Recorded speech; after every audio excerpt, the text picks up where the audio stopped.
Episode number 3 शुरू होता है और हम देखते हैं कि मिस्टर ली से पूछताछ हो रही है। तब इंस्पेक्टर मिस्टर ली से पूछते हैं कि आखिर आपने वायरस क्यों बनाया। इस पर मिस्टर ली कहते हैं कि अगर आप अपने बच्चे को सेफ रखना चाहते तो आप क्या करते। इसके बाद हम उस लड़की को देखते हैं जो जल्दी छुट्टी लेकर घर चली गई थी।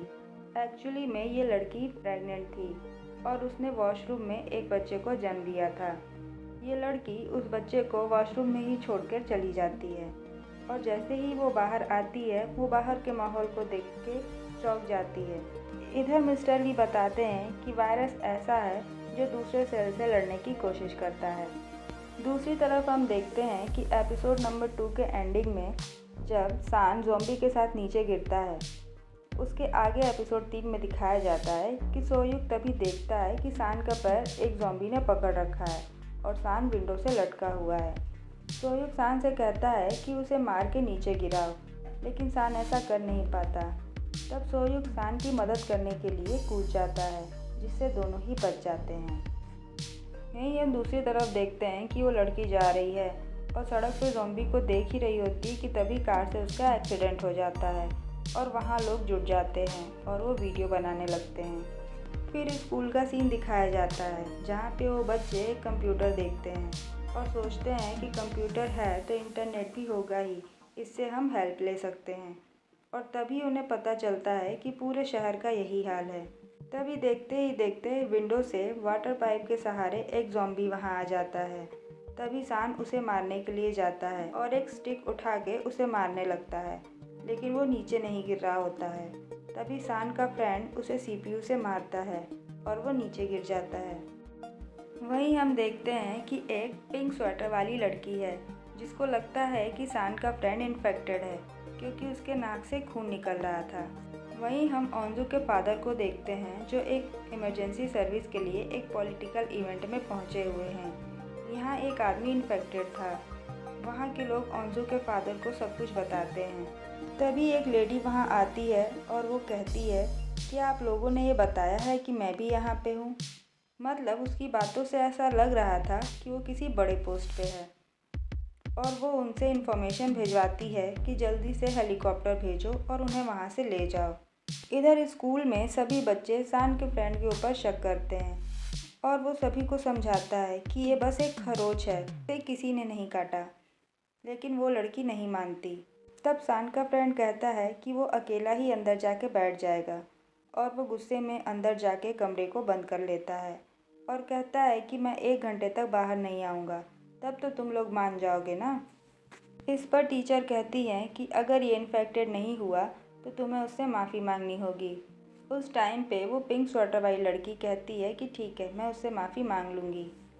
अब हम स्कूल के किचन के सीन को देखते हैं जहाँ उस ग्रुप का लड़का जिसने मिस्टर ली के लड़के को मारा था खुद को बचाने के लिए बाकी स्टूडेंट्स को ज़ॉम्बी के आगे डाल रहा था।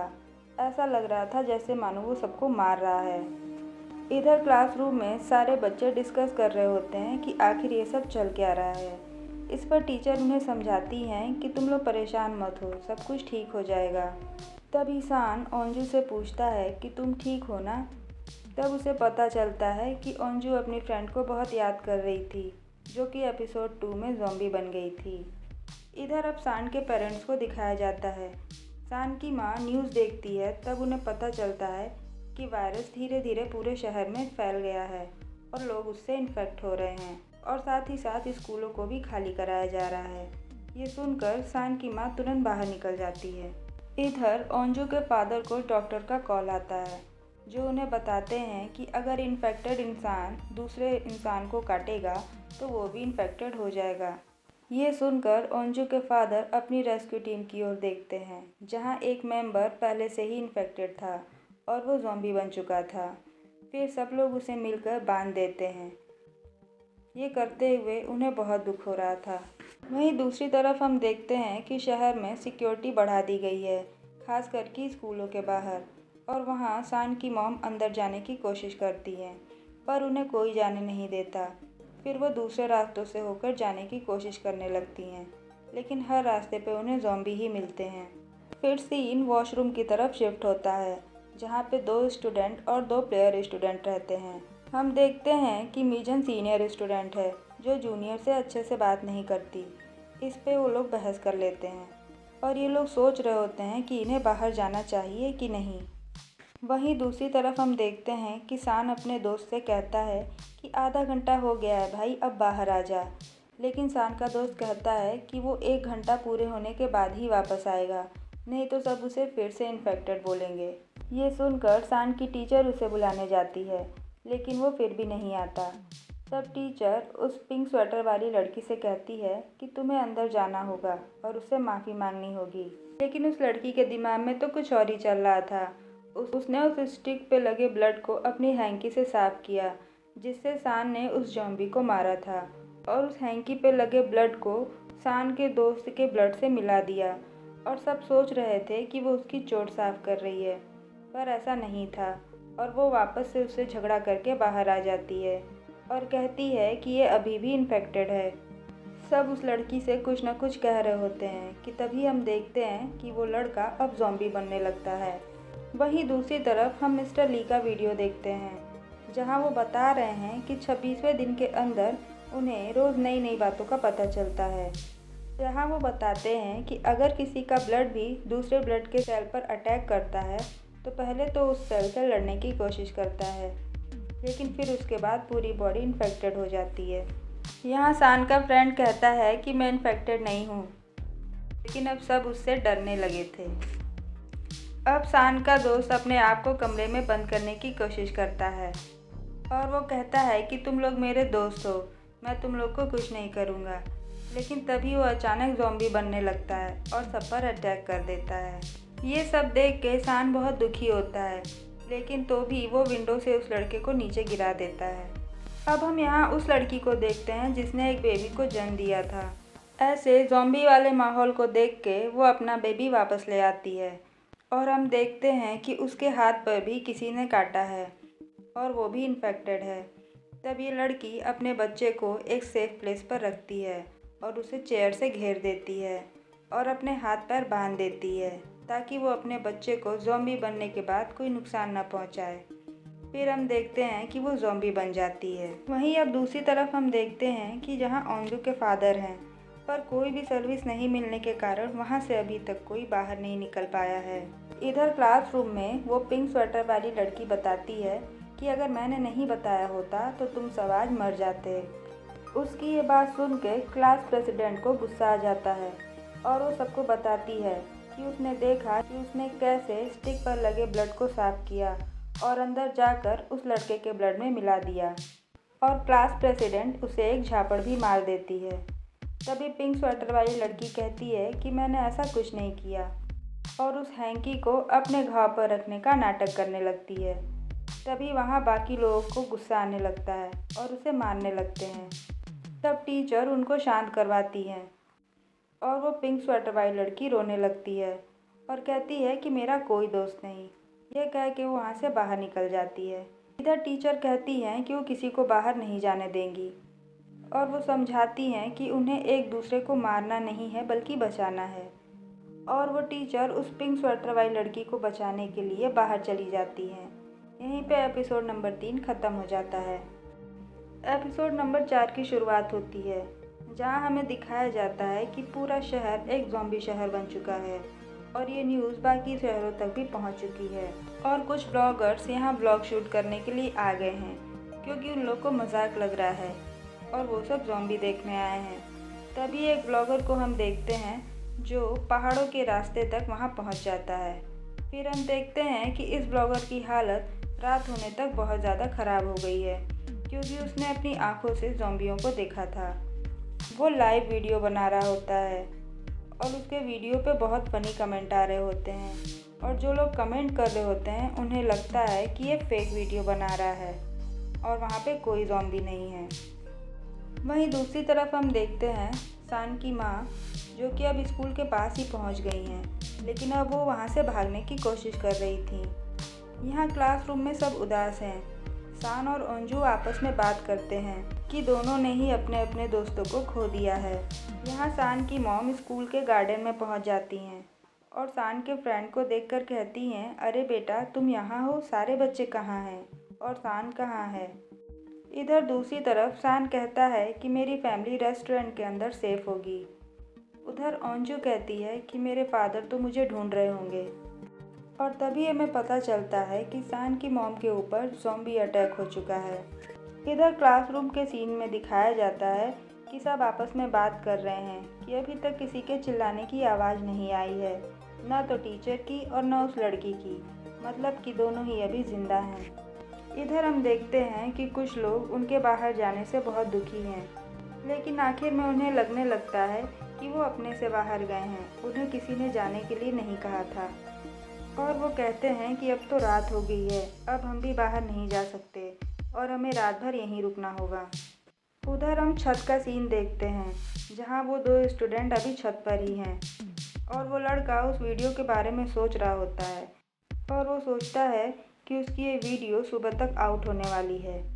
इधर क्लासरूम में हम देखते हैं कि सब बैठे हैं और सोच रहे हैं कि कभी ना कभी तो सबको वॉशरूम जाना ही होगा। तब अंजू कहती है कि मेरे फादर ने मुझे कुछ सर्वाइविंग टिप्स बताई हैं कि अगर कभी ऐसी सिचुएशन में फंस जाओ तो एक टेम्प्रेरी वॉशरूम बना लेना चाहिए। तभी एक लड़का कहता है कि हम विंडो पर बैठ जाएंगे, वो भी अपोजिट साइड में, लेकिन फिर लड़कियां कहाँ जाएंगी। वहीं दूसरी तरफ अंजू के फादर का सीन दिखाया जाता है, जहां वो सबसे कहते हैं कि आप सभी यहाँ वेट करें, मैं स्कूल जाकर आता हूँ। यहाँ क्लासरूम में बच्चे पास वाले रिकॉर्डिंग रूम में वॉशरूम बना लेते हैं और उधर अंजू के फादर भी वहाँ पॉलिटिशियंस के लिए वॉशरूम बना देते हैं। तभी वो लेडी पॉलिटिशियन कहती है अगर आज हम यहाँ से नहीं निकले तो हमें लगभग यहाँ रुके 3 दिन हो जाएंगे, जिससे हम लोग बहुत वीक हो जाएंगे। इस पे सभी कहते हैं कि ये सब हम ऑलरेडी जानते हैं, ये बात करने की ज़रूरत नहीं है। तभी अंजू के फादर कहते हैं कि आप सब यहाँ वेट करें, मैं जल्दी यहाँ आता हूँ। तभी वो लेडी पॉलिटिशियन अपने बारे में सोचती है और किसी को पता न चले, किसी को उसके ऊपर शक ना हो, इसलिए कहती है कि यहाँ मौजूद सभी का घर यहाँ आसपास है, लेकिन मैं किसी को जाने की परमिशन नहीं दे सकती। आपको बेटी या अपनी ड्यूटी में से किसी को चुनना होगा। और अंजू के फादर यहाँ से नहीं जा पाते। अब हम देखते हैं कि यहाँ पर इंसू, जो कि बुली गैंग का लड़का था जिसके पीछे ज़ॉम्बी पड़े हुए थे, वो किसी तरह प्रिंसिपल रूम में पहुँच जाता है। अब वॉशरूम का सीन दिखाया जाता है, जहाँ वो सीनियर कहती है कि अब हमें बाहर जाना चाहिए क्योंकि रात में वो हमें नहीं देख पाएंगे। इस पे वो प्लेयर्स कहते हैं कि रात में वो हमें नहीं देख पाएंगे और वो हम पे सीधा अटैक कर देंगे, इसलिए हमें यहीं रुकना चाहिए और सुबह तक का वेट करना चाहिए। शायद कोई रेस्क्यू टीम आ जाए। और इन दोनों लड़कियों की आपस में हाथापाई होने लगती है। अब हम यहाँ उस ब्लॉगर को देखते हैं जो अपने को बचाते बचाते एक प्ले स्कूल में पहुँच जाता है। पहले तो उसे वहाँ एकदम सन्नाटा दिखाई देता है, फिर अचानक से छोटे छोटे ज़ॉम्बी वहाँ उस पर अटैक कर देते हैं। इधर इंट्रोगेशन रूम का सीन दिखाया जाता है। वहाँ इंस्पेक्टर मिस्टर ली से कहता है कि तुम्हारी वजह से पूरा शहर बर्बाद हो रहा है। उन लोगों की भी जान जा रही है जो मासूम थे। माना कि कुछ लोग बहुत बुरे हैं, पर उनका क्या जिन्होंने किसी का कुछ नहीं बिगाड़ा। आखिर तुमने ये वायरस क्यों बनाया। इस पर मिस्टर ली अपने बेटे जिनसू के बारे में बताते हैं कि उसकी हालत इतनी ज़्यादा ख़राब कर दी गई थी कि उसने अपना हाथ तक काट लिया था। और जब इसकी शिकायत मैंने प्रिंसिपल से की तो पेरेंट्स मीटिंग बुलाई गई। सबके पेरेंट्स आए और सब ने इस बात का मजाक उड़ा दिया और सब यही कह रहे थे कि बच्चों के बीच तो मजाक चलता रहता है, लेकिन जिनसू के बारे में किसी ने नहीं सोचा कि उस पर क्या बीत रही है। और जब मिस्टर ली ने पुलिस में जाने की बात की तो प्रिंसिपल ने कहा पुलिस में जाने की कोई ज़रूरत नहीं है, बच्चों में तो मस्ती चलती ही रहती है और वैसे भी आपको तो यूनिवर्सिटी से बाहर निकाला गया था। उनके प्रोफेशन के बारे में ऐसी बातें सुन के उन्हें बहुत दुख हुआ। कोई उनकी मदद करने नहीं आया। मिस्टर ली ने जिनसू को स्कूल से भी बाहर निकाल दिया था, लेकिन तो भी वो बुली गैंग वाले लड़के उसका पीछा नहीं छोड़ते थे। और जब एक दिन जिनसू रोते हुए घर आया तो मिस्टर ली को बहुत गुस्सा आया और वो कहते हैं कि तुम फाइट बैक कब करोगे, तुम्हें फाइट बैक करना चाहिए। ये बात सुन के जिनसू सुसाइड करने के बारे में सोचता है। ये देखकर उन्होंने जिनसू के अंदर वो वायरस इंजेक्ट कर दिया। इंस्पेक्टर ये सब बातें सुनकर ली के ऊपर बहुत गुस्सा होता है और इन चीज़ों को ठीक करने के बारे में पूछता है, लेकिन मिस्टर ली उसे कुछ नहीं बताते। और अपना पास्ट का एक्सपीरियंस बताते हैं कि जब उनकी वाइफ और जिनसू जॉम्बी बने तो 46 दिन हो चुके थे पर उन्हें ठीक नहीं किया जा सका। तब एक दूसरा इंस्पेक्टर आता है और कहता है कि इस जगह को जल्दी से जल्दी खाली किया जाना है, चलो सब लोग बाहर चलो।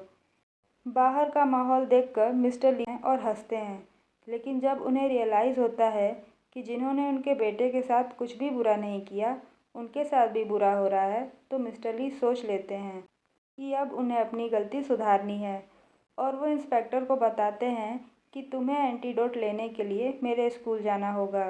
वहाँ साइंस लैब में लैपटॉप है जिसमें तुम्हें एंटीडोट मिल जाएगा। ये कहकर मिस्टर ली सारे ज़ॉम्बीज़ को अपने ऊपर ले लेते हैं ताकि इंस्पेक्टर वहाँ से जा सके। देखते ही देखते मिस्टर ली भी ज़ॉम्बी बन जाते हैं। इंस्पेक्टर किसी तरह बच बचाकर वहाँ से बाहर निकलता है और वो वहाँ से जा ही रहा होता है, वहाँ उसे दूसरा इंस्पेक्टर मिलता है जो कि इन्फेक्टेड नहीं था और अब वो दोनों ही स्कूल जाते हैं। अब सुबह हो चुकी है। सारे स्टूडेंट सुबह उठते ही विंडो की तरफ बाहर देखते हैं जहाँ अभी तक कोई रेस्क्यू टीम नहीं पहुँची थी।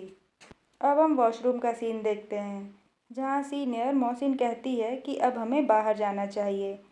इस पे वो प्लेयर्स कहते हैं कि पहले हमें सेकंड फ्लोर पर जाना होगा क्योंकि वहाँ मेरा कोई है। इस पे वो सीनियर कहती है कि अब तक तो वो ज़ॉम्बी बन गया होगा, हमें यहाँ से भागना चाहिए। इस पर से वो प्लेयर्स बोलती है कि अगर तुम्हें हमारे साथ चलना है तो पहले सेकंड फ्लोर पर चलना होगा। इधर क्लासरूम में सारे बच्चे सोचते हैं कि हमें वापस से इमरजेंसी कॉल करनी चाहिए, शायद उन्हें लग रहा हो कि यहाँ स्कूल में कोई बचा ही नहीं। तब सोहयुग बोलता है कि सबके फ़ोन तो टीचर ने जमा करा लिए थे, हमें वापस वहाँ जाना होगा फ़ोन लेने के लिए। ये सुन के सान अकेले ही निकल जाता है और पीछे से सोहयुग भी उसके साथ चला जाता है। अब हमें छत का सीन दिखाया जाता है जहाँ ये लड़की रो रही थी और कहती है कि अगर उसने ये वीडियो के बारे में उसे पहले बताया होता तो सारे फ़ोन तोड़ देती। फिर वो कहती है कि अब तुम्हें मेरे साथ चलना होगा मेरी हेल्प करने के लिए, लेकिन लड़का हेल्प करने से मना कर देता है और कहता है कि इस टाइम तुम्हारा वीडियो कौन देख रहा है। इस पे लड़की गुस्सा होकर उसको कहती है कि तुम्हें ना जीने की चाह है और ना मरने की, तुम यहाँ अकेले रहो। और हम देखते हैं कि सान और सोहयुग विंडो के सहारे जा रहे होते हैं और वो लड़की भाग रही है क्योंकि उसके पीछे ज़ॉम्बीज़ आ रहे हैं और ये ज़ॉम्बी उस पर अटैक कर देते हैं। पर ये लड़की अभी तक ज़ॉम्बी नहीं बनी है, ये अभी तक अपने होश में है और वो फ़ोन ढूंढ रही है। तभी सान और सोहयुग को कुछ टूटने की आवाज़ आती है और तभी वो देखते हैं कि वो लड़की जो कि इन्फेक्टेड हो रही है वो फ़ोन को तोड़ रही है। तभी एक फ़ोन नीचे गिरता है और सान जैसे ही उसे अपनी तरफ खींचता है वो लड़की उन्हें देख लेती है और कहती है कि वो उन्हें मार देगी। सान एक चलते हुए फ़ोन को उठाता है और सोहयुग को कहता है कि तुम ऊपर की तरफ जाओ, मैं आ जाऊंगा। वहीं दूसरी तरफ हम देखते हैं कि प्रिंसिपल इंसू को अपनी कार की चाबी देता है और कहता है कि जाओ मेरी कार लेके आओ। इस पे इंसू कहता है कि आप किसे ऑर्डर दे रहे हैं, आपको मेरे लिए कार ले आनी चाहिए या तो आप मेरे साथ चलिए। इस पे प्रिंसिपल कहता है कि मैं तुम्हें स्कूल से निकाल दूंगा। तब इंसू कहता है कि मैं आपको ही मार दूंगा। अब सीन ओंजू के फादर का दिखाता है जहाँ वो सबको सिखाते हैं कि बाहर जाने पे उन्हें क्या क्या करना है। फिर वो वाटर पाइप को निकालते हैं और सारे ज़ॉम्बीज़ को एक अलमीरा की मदद से दूर रखते हैं।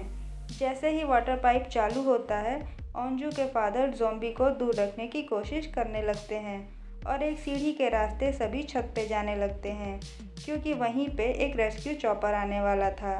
तभी एक आदमी ऊपर से नीचे आता है और कहता है कि ऊपर तो लॉक लगा हुआ है।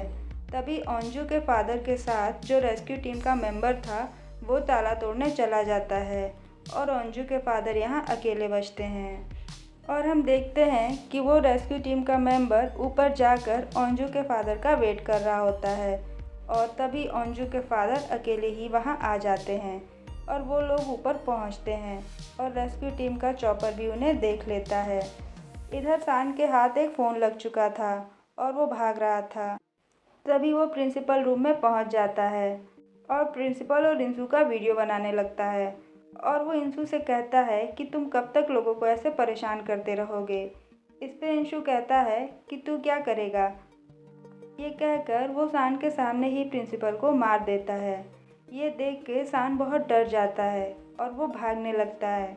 इंशु भी शान के पीछे उसका फ़ोन लेने के लिए भागता है और चाकू फेंक कर चलाता है। और इसके साथ ही एपिसोड 4 यहीं ख़त्म हो जाता है। अगर वीडियो अच्छा लगे तो लाइक, शेयर और सब्सक्राइब ज़रूर करें।